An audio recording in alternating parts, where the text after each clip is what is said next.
हमारा मन 2 अक्षरों का छोटा शब्द होता है, लेकिन इसकी ताकत, इसकी शक्ति कितनी विशाल है यह हम सोच भी नहीं सकते। क्योंकि जो हम सोचेंगे वह बुद्धि से सोचेंगे, दिमाग से सोचेंगे, और दिमाग एक दायरे में ही रहकर सोच सकता है, उस दायरे से बाहर नहीं सोच सकता। लेकिन जो हमारा मन होता है उसका कोई दायरा नहीं होता, उसकी कोई सीमा नहीं होती। वह एक मानिक पक्षी के भांति होता है, उसके लिए पूरा आसमान खुला होता है। उड़ने के लिए उसी तरह मन होता है, मन की कोई सीमा नहीं है, मन की सीमा अपार है। लेकिन जिस प्रकार हथियार में जितनी ज्यादा शक्ति हो, हथियार को इस्तेमाल करना उतना ही ज्यादा कठिन होता है। यही बात मन पर भी लागू होती है। इसमें इतनी ताकत होने के कारण इसको इस्तेमाल करना उतना ही कठिन है, और अक्सर इंसान अपनी पूरी जिंदगी में अपने मन को इस्तेमाल करना सीख नहीं पाता, उसकी शक्तियों को पहचान नहीं पाता। अगर आप पूरे एकाग्र भाव से अपने मन के विचार से कि मुझे यह कार्य करना है, और वह कार्य करने के लिए यह ब्रह्मांड भी आपके साथ होता है।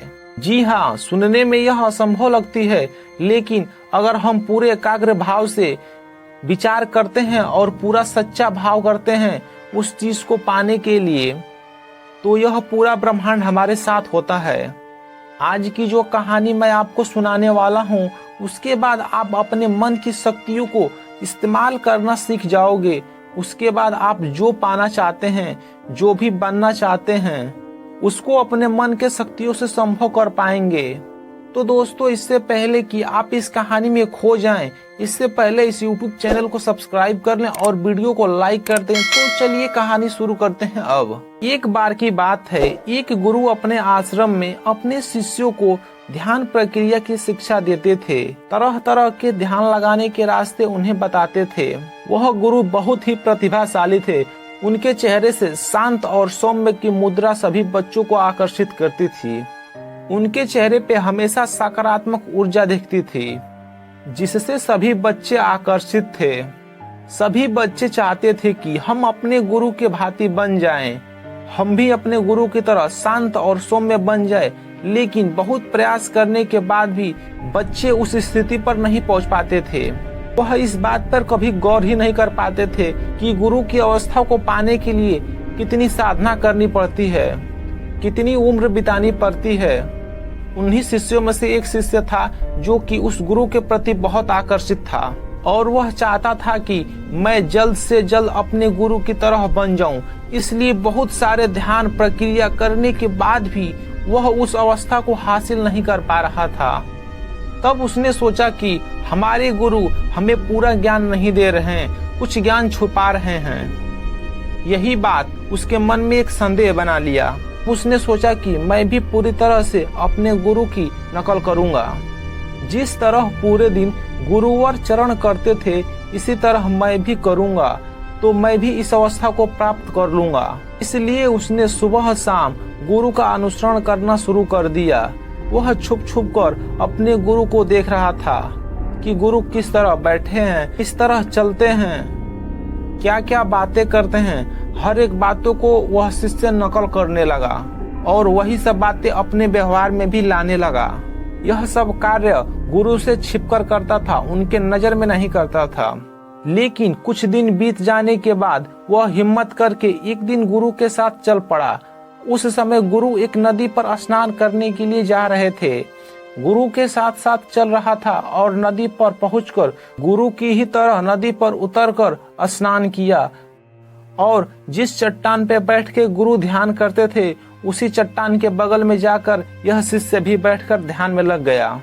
तब गुरु ने शिष्य को देखा तो शिष्य को देखते ही वह भांप लिए कि यह मेरी नकल कर रहा है। गुरु भी वहीं चट्टान के बगल में बैठकर ध्यान में लग गए।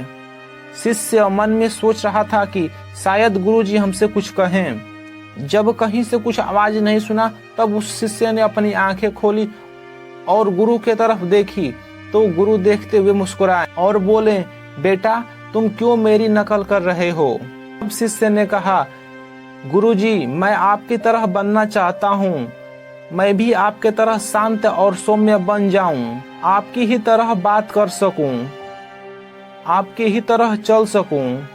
यह सब बात सुनकर गुरुजी कहे, बेटे नकल करना बंद कर दो, नकल करना बंदरों का काम है और हम सब एक इंसान है।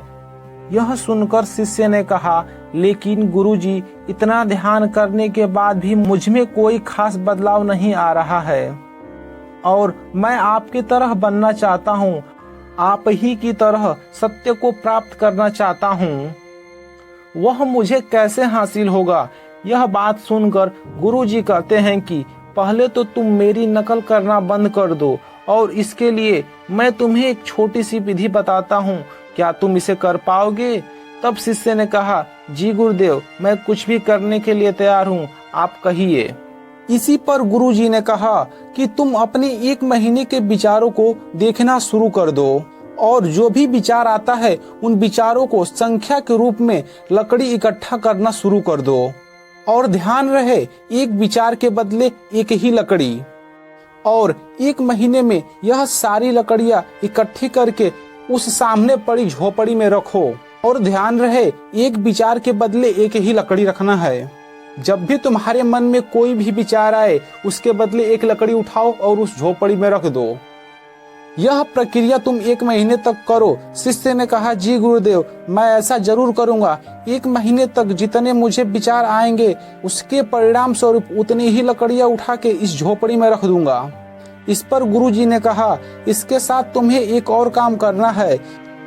जो भी विचार ध्यान, ज्ञान और सत्य का होगा, उन विचारों की लकड़ियां इस झोपड़ी के बाहर इकट्ठी करना और बाकी विचारों की लकड़ियां इस झोपड़ी के अंदर रखना। यह सब प्रक्रिया तुम्हें 1 महीने तक करना है। इस पर शिष्य ने पूछा, लेकिन गुरुजी, इससे क्या होगा? गुरुजी ने कहा कि यह प्रक्रिया तुम्हें करने के बाद पता चलेगा। तुम बिना परिणाम का चिंता किए इस प्रक्रिया को 1 महीने तक करो। उसके बाद क्या हासिल होता है वह हम बाद में चर्चा करेंगे। उस बात पर शिष्य ने 1 महीने तक जो भी विचार मन में आता रहा उसके परिणाम स्वरूप उतनी ही लकड़ियां इकट्ठी करके झोपड़ी के अंदर रखता रहा और बाहर रखता रहा। 1 महीने का समय बीतने के बाद गुरुजी के पास गया और गुरुजी को कहा कि गुरुजी, मैं वह प्रक्रिया पूरी कर लिया हूँ। यह सुनकर गुरुजी उसके साथ आए और उस झोपड़ी के अंदर गए जहाँ पर उसने वह लकड़ियां इकट्ठी करके रखी थी। गुरुजी ने देखा कि वहाँ पर बहुत सारी लकड़ियां इकट्ठी हो गई थी। इसके बाद गुरुजी बाहर आए तो बाहर उन्होंने देखा कि थोड़ी ही लकड़ियां इकट्ठी हो रखी है। इसका मतलब यह था कि ध्यान, ज्ञान, सत्य के विचार कम आते थे और बाकी दूसरे विचार कई गुना ज्यादा आते थे।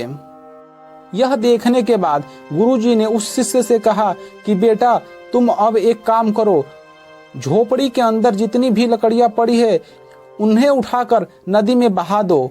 शिष्य यह बात सुनकर आश्चर्यचकित हो गया और बोला, यह तो बहुत सारी लकड़ियां हैं, इतनी लकड़ियों का बोझ तो मैं नहीं उठा पाऊंगा।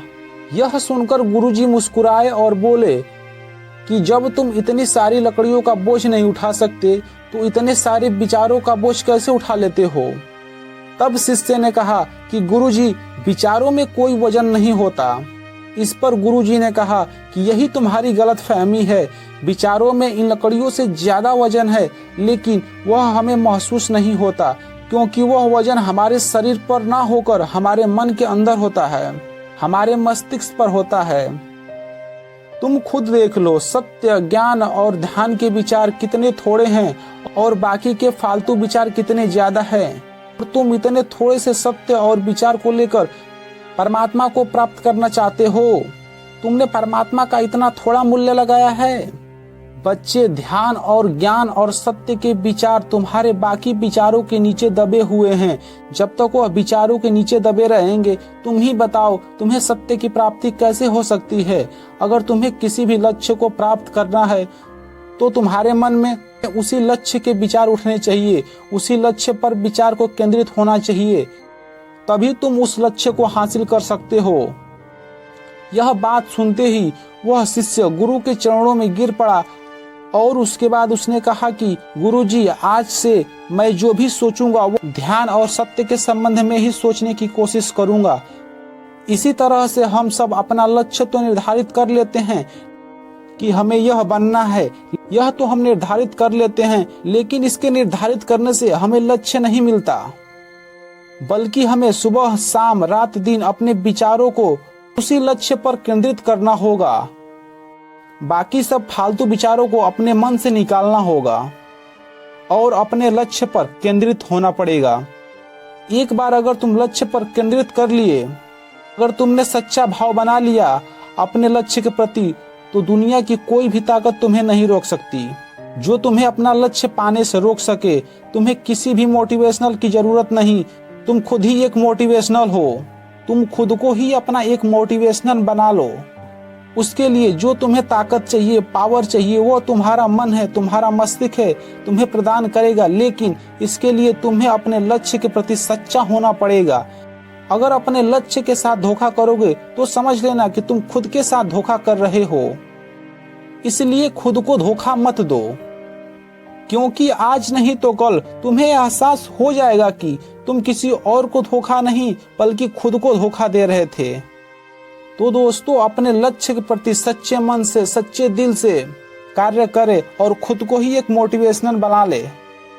तो दोस्तों, यह कहानी आपको कैसी लगी? अच्छी लगी तो अपने दोस्तों में शेयर जरूर करें और इस चैनल को सब्सक्राइब जरूर कर लें।